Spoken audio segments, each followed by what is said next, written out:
The most powerful pro-Israel lobby in the country, or group I should say, has formed political action committees that will now donate money to the campaigns of various politicians. And they have one thing in mind: is the politician pro-Israel? That is the only thing they care about. And so as a result, they are now donating money to Republican politicians who either incited or continue to support the rioters who stormed the Capitol on January 6th. It is unbelievable that they are willing to do this, but they are defending their decision to do so. So they have formed two different PACs, right? One is known as the Aipac PAC, kind of a clunky name. It's a federal political action committee. It's technically a AIPAC PAC, actually. There might be more.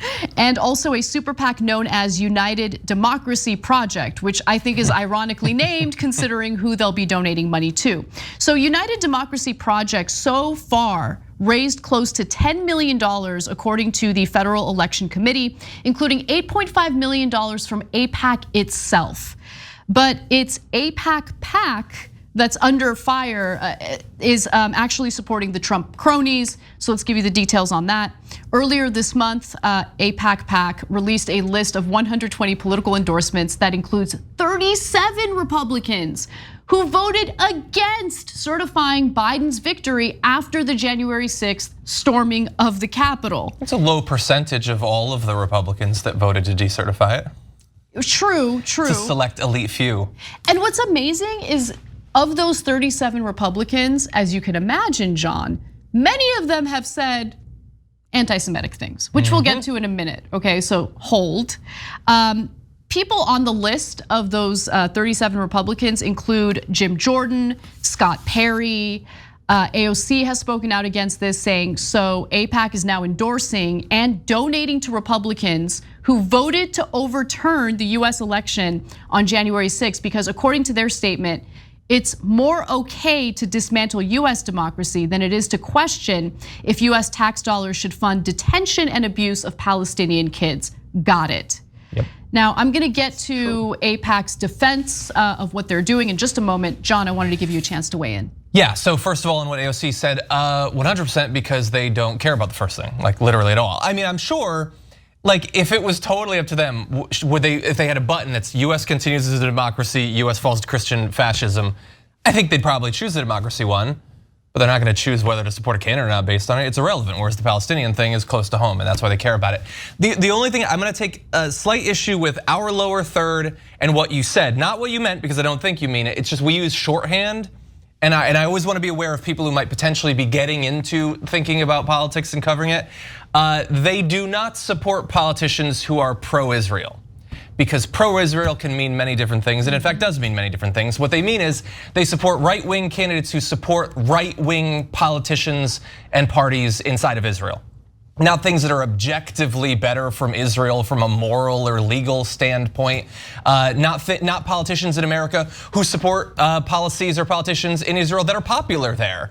No, they support a particular sort of government for Israel. That is what this lobby is trying to put into place. And it's just, I don't want to conflate a particular party with the country or even with the country's government, because there are tons of people in Israel that have no interest in all this warmongering right-wing BS. In fact, there are many Jewish Americans who completely disagree with what AIPAC supports. And look, at the end of the day, what AIPAC wants to do is ensure that the foreign aid that goes to Israel, the military aid that goes to Israel continues. Yeah. And that is money that is collected through our resources, our taxpayer dollars, to essentially embolden a government that continues to carry out abusive, brutal behavior toward Palestinians. They continue to build illegal settlements in Palestinian territory.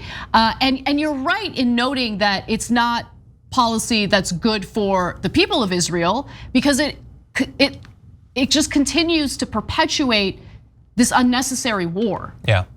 But I wanted to give you the statement from J Street because J Street is another pro-Israel group, right? But they are a little different, to say the least. They say Aipac's support for these candidates endangers American democracy and undermines the true interests and values of millions of American Jews and pro-Israel Americans who they often claim to represent.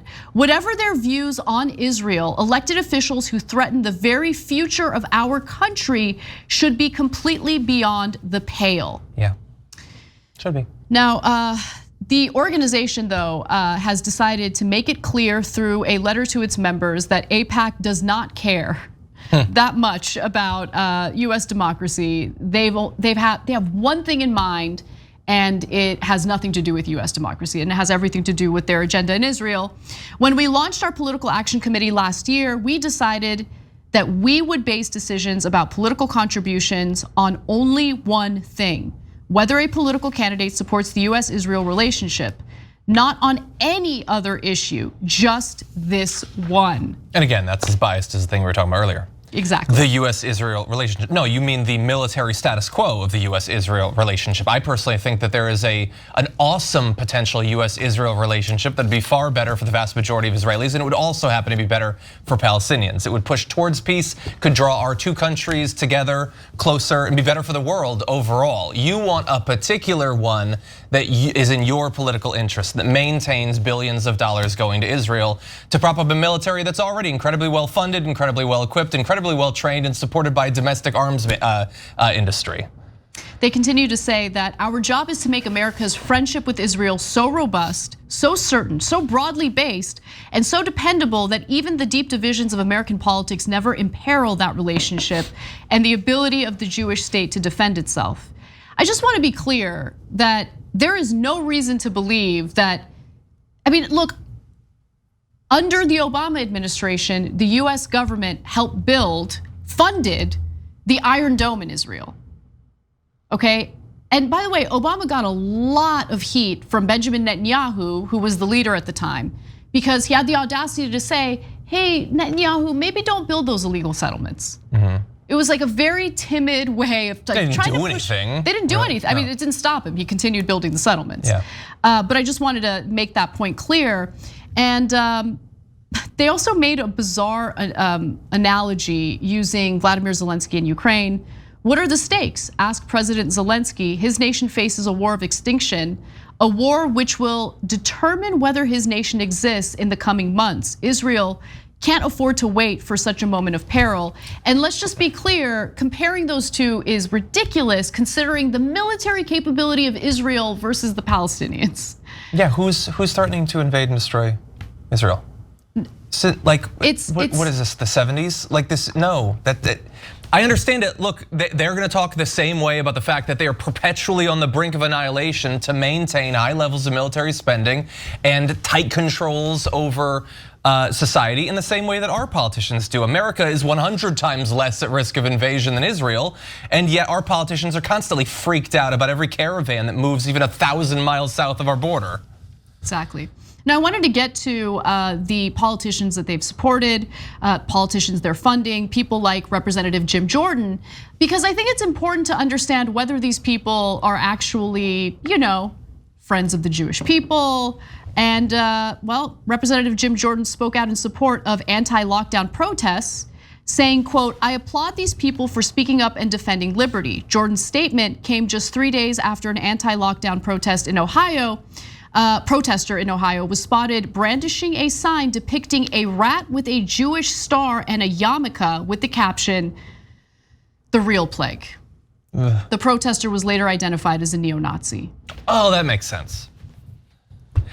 I mean, no, again though, I don't even think this stuff would be surprising to the PAC. They know that a good number of Americans, but especially a significant amount of the right, supports a particular diplomatic and military relationship with Israel and is deeply Semitic at the same time, because they don't support the relationship out of like an overabundance of warmth towards Judaism or the Jewish people. It's for realpolitik. It's a strategic thing. They don't care, and their views might change at some point if the government situation in that region changes as well. It's not because they're not anti-Semitic. They are virulently anti-Semitic.